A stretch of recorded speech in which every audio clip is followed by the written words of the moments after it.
Welcome back, Attack. I'm Skylight, and today I'm going to give you my first impression of a game called Forced Showdown. Now, this is a really strange title. It merges a lot of different genres, but I think it all works together quite well. See, now this is an action RPG, right? So if you've played like Diablo, or probably more similarly Path of Exile, okay, no, it's very different from Path of Exile, but the reasons why people play and, more importantly, replay Path of Exile is because it's got a huge amount of replayability, it's a lot of grinding, and there's a whole lot of things that you can change. You know, all of your different abilities that you can mix and match. Now, that is where this game is similar, but aesthetically, it is completely different. It is a wholly different monster beast. Forced Showdown is the very comical, very lighthearted action RPG that kind of has this guise of a game show. So, like, apparently you're in a game show, and there's all these, like, monsters, and you're a contestant, and you're killing all these monsters, and you're trying to get to the final boss and kill the boss, and yeah, you fight for your life. It's all silly. It's just very, yeah. Okay, you see the aesthetic now. Anyways, so you jump into the game and it plays like an action RPG, okay? Top down, you've got your abilities, but then the interesting aspect to the game is the very small levels, the procedural generation. Well, it's not, I don't even know if it's really procedural generation or not, but you have different levels every time, you have different enemies, but there's a lot of repetition. There's a lot of things happening that you've seen before, you know, the same tile sets, the same creatures, they just kind of spawn in different spots, the map is slightly varied. But anyways, so you jump into the first round here, and you got some monsters, you kill them pretty easy, then you start to master your character, you get some cards, okay, as we go through the tutorial. Now this is really a special thing about Forced Showdown. This is actually a CCG action RPG that is. It reminds me a lot of Labyrinth, in fact, in many ways, except that's just sort of like a normal RPG. This is an action RPG, you got the action component to it. So if you saw our first impression on Labyrinth, you might be interested in this game, because the CCG aspect essentially is the game. It makes the game. Most of the randomness, most of the add-ons for your character and how you can play your character comes from the deck building. So yeah, you do have a little bit of mastery with your character, and their interactions with different creatures, as well as the different modifiers for some of these different arenas, and the different bosses, but a lot of the game completely focuses around the deck building and the card draw mechanic. So every turn, you do draw cards, you do play cards, and it's very similar to Hearthstone with the mana system. You gain 1 mana every turn, it adds 1 to the total pool that you have, and it refreshes every turn. So first turn you have 1, second turn you have 2, you do have cards that can gain, or, you know, the cards also cost mana. So you got 2 costs is going to cost 2 mana, whatever. It's self-explanatory there, especially if you played Hearthstone. And then every turn you gain these cards and you use them to buff or change your character. You got consumable stuff. Basically you got cards, and it absolutely affects the game. I mean, that's essentially what it is. It's a CCG action RPG. Now, where a lot of people are maybe not going to like the game is that it basically has no story. There's no like real progression. I mean, you're starting over and you're just replaying the game. You're replaying the same tile sets, fighting the same monsters, the same bosses. However, this is where the game is focusing kind of similarly to why people play some of these action RPGs, why people grind in like games like Path of Exile, because even though you are playing the same content over and over again to an extent, you know, you are changing, you know, there are modifying. In Path of Exile, you modify it yourself. In Showdown, you have the modification with the deck building, with the CCG mechanics, you have the randomization of pretty much everything and the RNG mechanics of drawing cards, but also it's kind of interesting because you do have these modifiers. So whenever you go into an arena or you go to fight a boss, there's going to be one overarching modifier, sometimes multiple modifiers, that's going to change your gameplay. Sometimes it'll be an effect like slippery cards, for instance, where the leftmost card that you draw at the end of the turn will actually disappear. Or maybe like fireballs will constantly be shooting out, or some other modifier. Maybe you move a little bit slower or something like that. So there's like these mutators that are persistent as you go through these different arenas, and then you finally fight the final boss. Now, it might be a little bit kind of confusing because I said the game isn't persistent, but at the same time there's multiple arenas, and you like, it's a linear progression to a single boss. The way the game works is that there are, since it is a game show, right? It's maybe kind of like Left 4 Dead, actually, where Left 4 Dead, you pick a campaign. basically, and then you play through those a sequence of levels, and then you finally get to the final level. This Showdown's like that, okay? So you have a sequence of levels, and you get to the final boss, and then you kill the boss. Now, there is a lot of randomization within that, but you still have like these sort of themes. One cool thing though about Showdown is that you can kind of pick and choose what bosses and what modifiers you can go against. So kind of similar, like I said, this is similar to Labyrinth in ways. Whenever you go into to fight another player's Labyrinth, you get to choose which bosses to encounter. Showdown's like that. You get into a stage and you get 4 bosses that you can choose from, or 4 like showdowns, and they have all different modifiers and stuff. So depending on your character and your deck, you might want to go to some and avoid others. So, and with that, there's a little bit of playability and a little bit of strategy. But now, as you can see from the gameplay, I wanted to just kind of talk about the overarching gameplay.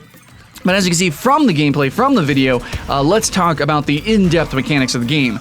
You can move and attack with some characters, and with others you cannot. Now there is a lot of depth within this, and that's why I kind of wanted to save it for last. In action RPGs, how a character feels, how you mechanically operate your character is really important. I think a lot of people are turned off from top-down games because it's not really immersive, and it kind of feels like you're piloting a vehicle, almost like you're controlling a vehicle. And that's actually the point of the game. Mechanically, the point is to learn and master your character. It's not just like you point and click. There's a lot more mechanics, even in games that are point and click. There's more to that. You know, you have to click to attack, click to move away, etc., etc. There is some mechanics to this game as well. However, it's actually a little bit more intuitive because it does actively aim with the mouse. You do have active shooting. It's not point and click. But some characters are just a little bit different than others. I've only played 2 though. I've only played 2, but with these 2, I've definitely seen some different play styles, and I would like to see way more. However, the 2 characters that you start off with are tank characters. You have a paladin and one's a warrior, and they seem very, very similar to, like, I guess, World of Warcraft archetypes of the warrior and the paladin. Warriors like AoE damage, spin to win, you know, so stuff like that. And then the paladin has like a bubble shield. But the paladin is pretty interesting. He has a beam. He's like this like beam that you shoot, and it consistently does damage, and it ramps up in power. And then at the very end, there's like this explosion, like a Kamehameha explosion, which is pretty cool. That kind of shows that the game has chain attack functionality. The warrior is a little bit different. His auto attack is much simpler. It does cleaving, but you have to stand still, and then you do a sweep attack. It's just, you know, a quick little attack. That seems really simplistic, but that's the drawback for the character, because otherwise he's actually really freaking good. He's got some mobility with his E. You press E, you spin to win, you can move and spin and do damage. He's got a shield as well. He's also got a stun and knockback. I mean, the paladin as well is kind of similar. He's got an AoE stun around him too. And what's really cool is that base value with these abilities, there is some mechanics, there is some playability, and the game plays like a bullet hell. I mean, obviously you could see that from the video. Like it's like a bullet hell. There's lots of shit going on. It's pretty intense. And so with the base mechanics of the game, it's actually pretty all right. Now, what gets crazy though is when you add in the card elements. When you add in the card elements, things get really ridiculous. Okay, so now the paladin has an AoE explosion kind of like CC. There's a card that allows you to do a second one, pretty much a short delay after doing the first, which it gives you a little bit more security, right? So you can right click and then you can kind of just storm through enemies. Or there's another one where you just do more damage. You know, there are cards that just flat upgrade things, but most cards that I've seen, and this is really exciting, they can kind of like change how you play your character. They can definitely add to your character. It adds to the gameplay. It's not just stat modifications, and the stat modifications that they do have can actually be really cool. Now, for the warrior, you can get a card that makes his stun do a lot of damage, and if you keep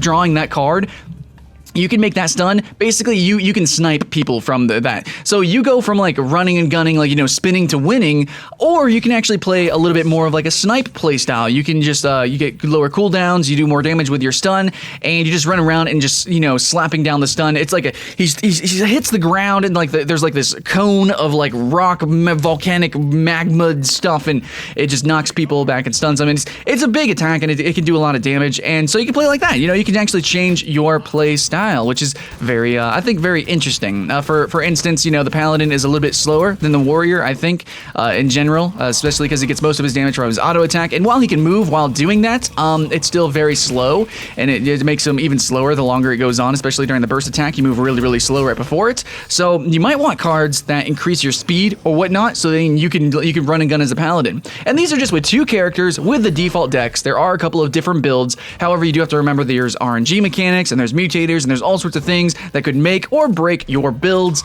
so that's kind of part of the fun of the game. Now, I have no idea what other characters there could be, probably gonna be archers and mages and all sorts of crazy fun stuff, as well as the enemies. Now, the actual bosses themselves were pretty fun, I guess. I mean, it very much played like a bullet hell, which is great. I mean, action RPG bosses should probably play like that. They shouldn't just be health sponges. And I like that this game, nothing really felt like it took forever to kill. I really appreciated that. And I'm playing like tanky, survivally characters, so that's awesome. Yeah, everything just felt really bullet hell, like freaking this one dude had these arrows. He shot these like rocket arrows, and the rocket arrows, when they landed on the ground, they would split into multiple rockets. It was all sorts of ridiculous, crazy fun. But yeah, you actively have to be constantly dodging, reading attack patterns, and then attacking the trash mobs that are coming around from the sides or what have you, dude. There's also environmental stuff that you got to watch out for. Sometimes there's barrels. There is a little bit of destruction with some of these maps, but the barrels, there's green barrels, and they'll actually explode and they can do damage to you, so you gotta watch out for that. There's traps. There's just a preview with my thoughts and me explaining the game. Hopefully you understand. And thanks for watching, guys. I'm Skylight Shore with Attack Gaming, and if you like my beautiful voice, you can go to my personal channel at Skylight Games, or you can actually go to my Twitch, which is twitch.tv/Skylight, and that's actually where this footage is taken from. Or you can like and subscribe here. I'm always here, having fun, and hopefully I'll see you in the next one. Welcome back, Attack, and today we're going to be talking about 2016's best MMORPGs. These are going to be the new MMO games that we get to experience, at least in the West. Yeah, some of these games are going to be localized titles, but for the most part, these are going to be entirely new MMOs, so get hyped for that. And these are going to be the games that we are almost certain will actually launch in 2016. But with that in mind, let's go ahead, jump right into it, starting at number 10.